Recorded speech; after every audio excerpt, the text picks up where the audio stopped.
सत श्री अकाल जी, तुसीं देख रहे हो 24x7 पंजाब। भाजपा ਦੇ ਸੂਬਾ ਪ੍ਰਧਾਨ ਮੋਹਨ ਸਿੰਘ ਬਡੋਲੀ ਦਾ ਵੱਡਾ ਐਲਾਨ। ਦੇਸ਼ ਦੇ ਪ੍ਰਧਾਨ ਮੰਤਰੀ ਮੋਦੀ ਨੇ ਦੇਸ਼ ਨੂੰ ਬਣਦਾ ਮਾਨ ਸਨਮਾਨ ਦੇਣ ਦਾ ਐਲਾਨ ਕੀਤਾ। ਉਹਨਾਂ ਨੇ ਹਰ ਖਿਡਾਰੀ ਨੂੰ ਮਾਨ ਸਨਮਾਨ ਦੇਣ ਦਾ ਕੰਮ ਕੀਤਾ ਹੈ। ਮੰਨੂ ਭਾਕਰ ਨੇ ਦੇਸ਼ ਦਾ ਨਾਮ ਰੋਸ਼ਨ ਕੀਤਾ ਹੈ।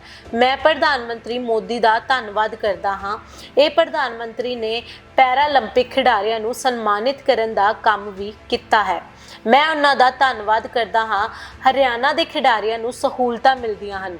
ਅੰਤਰਰਾਜ ਪੱਧਰੀ ਸਟੇਡੀਅਮ ਬਣਾਏ ਗਏ ਹਨ। ਇਸ ਲਈ ਖਿਡਾਰੀ ਆਪਣੇ ਆਪ ਨੂੰ ਸਮਰੱਥ ਬਣਾਉਣ ਦੇ ਯੋਗ ਹਨ। ਸਰਕਾਰ ਉਹਨਾਂ ਨੂੰ ਤਰੱਕੀ ਦਾ ਕੰਮ ਦਿੰਦੀ ਹੈ। ਉਹ ਨੌਕਰੀਆਂ ਅਤੇ ਨਗਦ ਪੈਸੇ ਦਿੰਦੇ ਹਨ। ਵਿਰੋਧੀ ਧਿਰ ਆਪਣਾ ਕੰਮ ਕਰਦੀ ਹੈ। ਸਰਕਾਰ ਹਰ ਗੱਲ ਦਾ ਅਧਿਐਨ ਕਰਨ ਤੋਂ ਬਾਅਦ ਫੈਸਲਾ ਲੈਂਦੀ ਹੈ। ਵਿਰੋਧੀ ਧਿਰ ਨੂੰ ਇਹ ਦੱਸਣਾ ਚਾਹੀਦਾ ਹੈ ਕਿ ਉਹ ਨੀਤੀ ਬਾਰੇ ਕਿੰਨਾ ਕੁ ਸਹੀ ਮੰਨਦੇ ਹਨ। ਸਰਕਾਰ ਨੇ ਸਾਰਿਆਂ ਦੇ ਹਿੱਤਾਂ ਨੂੰ ਦੇਖਦੇ ਹੋਏ ਫੈਸਲਾ ਲਿਆ ਹੈ। ਇਸ ਵਿੱਚ ਕੋਈ ਗਲਤੀ ਨਹੀਂ ਹੋਵੇਗੀ। ਜੇਕਰ ਕੋਈ ਸੋਧ ਕਰਨੀ ਪਈ ਤਾਂ ਉਹ ਕਰਨਗੇ। ਪਾਰਟੀ ਇਸ ਗੱਲ ਤੇ ਨਿਰਭਰ ਕਰਦੀ ਹੈ ਕਿ ਉਹ खुद उसनू सहूलत छड़ देंदे हन या नहीं। हमारे देश के लोकप्रिय प्रधानमंत्री नरेंद्र मोदी जी की जो खेलो इंडिया और जो खिलाड़ियों का सम्मान, जो देश के तमाम खिलाड़ी किसी भी फील्ड में खेलने का, जिन्होंने भी अंतर्राष्ट्रीय स्तर पर, राष्ट्रीय स्तर पर प्रत्येक खिलाड़ी को मान सम्मान बढ़ाने का जो काम किया है, और मनु भाकर जी ने हमारे देश के तिरंगे को अंतर्राष्ट्रीय स्तर पर जिस प्रकार से मेडल लेके आना, और जब खिलाड़ी खेलता है तो वो देश के लिए खेलता है। देश के लिए बहुत बड़ा खिलाड़ी देश के सम्मान में काम करता है, मेहनत करता है, परिश्रम करता है, और उसके परिश्रम से पूरे देश का मान सम्मान बढ़ता है। मैं धन्यवाद करूँगा देश के लोकप्रिय प्रधानमंत्री नरेंद्र मोदी जी की सरकार ने जो खिलाड़ियों को सर्वोच्च सम्मान देने का काम तो किया ही किया। उसके बाद जो अन्य खिलाड़ी थे, पैरालंपिक के थे या अन्य और भी खेलों में अर्जुन अवार्डी के रूप में भी, और अनेक पुरस्कार जो खिलाड़ियों को मिलते हैं, सभी खिलाड़ियों को जो सम्मानित करने का काम किया है, ये बहुत अच्छा काम किया है। मैं देश के प्रधानमंत्री श्रीमान नरेंद्र मोदी जी का बहुत बहुत आभार, धन्यवाद प्रकट करता हूं। सर, प्रदेश की जो खेल नीति है, क्या मानते हैं आप उस खेल नीति से तमाम जो बच्चे हैं उनको फ़ायदा मिलता है, और इसीलिए हरियाणा को मेडल फैक्ट्री के नाम से जाना जाता है? ये हरियाणा का जिस प्रकार से खिलाड़ियों को मेडल लाने की जो संख्या बढ़ती है, ये संख्या उनकी मेहनत से, उनके परिश्रम से, और उनको इस प्रकार की सुविधाएं यहाँ मिली हैं। अंतर्राष्ट्रीय स्तर के हमारे स्टेडियम बने हैं, साई स्टेडियम बने हैं, जिसमें खेलने का उनको मौका मिलता है, और इन्वायरमेंट अच्छा है। और जो सरकार की पॉलिसी है कि खिलाड़ी जब अंतर्राष्ट्रीय स्तर पर जब भाग लेने के लिए जाए तो उसकी तैयारी के लिए 5 लाख रुपए की नगद राशि का जो सहयोग, वो बहुत बड़ा सहयोग है। क्योंकि बहुत सारे हमारे ऐसे खिलाड़ी जो आर्थिक तंगी के कारण से उस प्रकार की प्रैक्टिस नहीं कर पाते थे, आज उनको उस प्रकार की प्रैक्टिस करने का, अपने स्वास्थ्य के लिए एक अच्छा मौका मिला है। और खेल की जो नीतियां हैं, नगद पुरस्कार देना, उसके बाद रोजगार देना, ये जो सरकार की पॉलिसी है, उससे भी उसमें इजाफा हुआ है, वही एक बड़ा कारण है।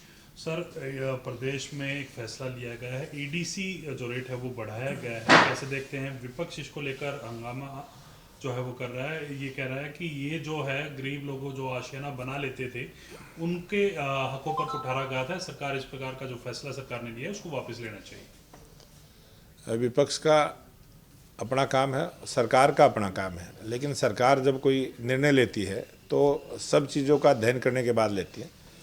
और जो भी पॉलिसी मैटर है, विपक्ष ने अपना विरोध की जगह ये पक्ष रखना चाहिए कि सरकार ने ये ज़्यादा कर दिया या इतना करना चाहिए, कितना लॉजिक था, वो अपना पक्ष तो रखें कि वो उसको ठीक कितना मानते हैं, अपना ठीक दायरा बताएं, फिर सरकार इस पर विचार करेगी। सर, एक और फैसला हरियाणा सरकार की तरफ से लिया गया है, सीईटी में अब 10 गुना अभ्यर्थी जो हैं वो बुलाए जाएंगे।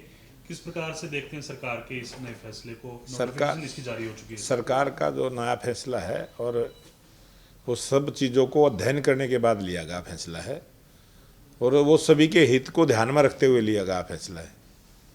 सभी के हित सुरक्षित रहें, उस बात को सोच के ये निर्णय लिया है। अगर इसमें कोई त्रुटि होगी, कोई इसमें संशोधन की ज़रूरत होगी, तो वो सरकार का काम है, सरकार करेगी। कोई संशोधन करने की आवश्यकता होगी, उसमें संशोधन भी करने का काम हमारे लोकप्रिय मुख्यमंत्री नायब सिंह सैनी एक बड़ी सोच के साथ, बड़े विचार के साथ और नई सोच के साथ हरियाणा सरकार को आगे बढ़ाने में लगे हैं। और मुझे पूरा विश्वास है कि हमारे हरियाणा के लोकप्रिय मुख्यमंत्री नायब सिंह सैनी किसी भी चीज़ की, किसी भी पॉलिसी को जब लेके आते हैं, पूरा अध्ययन करने के बाद उसको लेके आते हैं। अगर फिर भी कोई कमी उसमें दिखाई देगी, उस पर विचार करेंगे। सर, एक नेता विपक्ष भूपेंद्र सिंह हुड्डा ने आज दिल्ली में कहा है कि केंद्र सरकार को किसानों को निमंत्रण देना चाहिए, उनसे बातचीत करनी चाहिए, और जो किसान नेता नौजवान हैं उनकी हालत काफ़ी ख़राब है, लेकिन केंद्र सरकार बातचीत केंद्र सरकार बातचीत के लिए तैयार है और बातचीत हमारी जारी है। और सर्वोच्च न्यायालय ने भी कमेटी का गठन किया है। सर्वोच्च न्यायालय ने जो टीम बनाई है उससे भी बात करेंगे। सरकार की पूरी सहमति है और किसान जब भी चाहें, जिस समय भी चाहें, उसी समय हम बात करने को तैयार हैं। सर, एक नेता प्रतिपक्ष की बात अगर करें, कांग्रेस अभी तक नहीं बना पाई, उसके बावजूद तमाम जो सुविधाएं हैं उसको लेकर भी सत्ता पक्ष के कुछ विधायक ये कहते हुए नजर आ रहे हैं कि नेता प्रतिपक्ष अगर कोई नहीं है तो तमाम जो सुविधाएं हैं वो पूर्व नेता प्रतिपक्ष को छोड़ देनी चाहिए। तो आपका क्या मानना है सर, किस प्रकार से देखते हैं सर इस बयान को? ये उस पार्टी के नेताओं की जिम्मेवारी बनती है, वो नैतिक जिम्मेवारी लेते हुए, संविधान को समझते हुए, संविधान की पालना करते हुए, जब आदमी जिस पद पर नहीं है, क्या वो उस पद का, उस सुविधा का अधिकारी है कि नहीं है, ये उसके विवेक पर भी बहुत सारी चीज़ें डिपेंड करती हैं। और अगर आपने देखा होगा 2014 से 2019 तक केंद्र में भी विपक्ष का कोई नेता नहीं था, तो ये तो भारत सरकार में ऐसा रहा है। और हरियाणा में मुझे लगता है जिस प्रकार की खींचतान कांग्रेस पार्टी की है, जिस प्रकार से उनकी बयानबाजी है, अभी ये जल्दी समाधान दिखाई नहीं दे रहा है।